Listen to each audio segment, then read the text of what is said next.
Okey, insyaAllah saya baru berhenti tempat yang mana pernah makan sini, Itik Salai.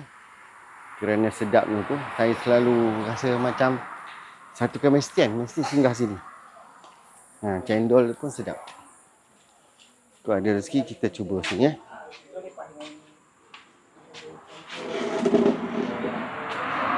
Okey. Selera. Salai Atas Bukit. Nama kedai ni Salai Atas Bukit.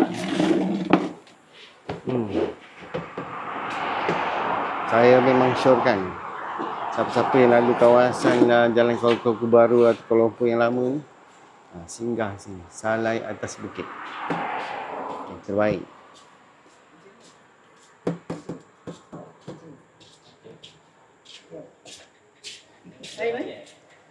Cendol dia. Cendol.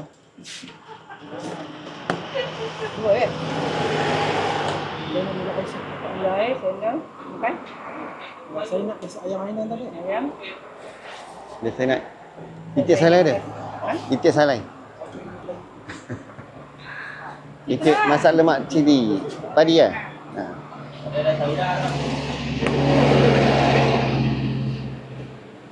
Okey, ni dah terhidang Itik Salai. Ni hidangan special lah bagi saya lah.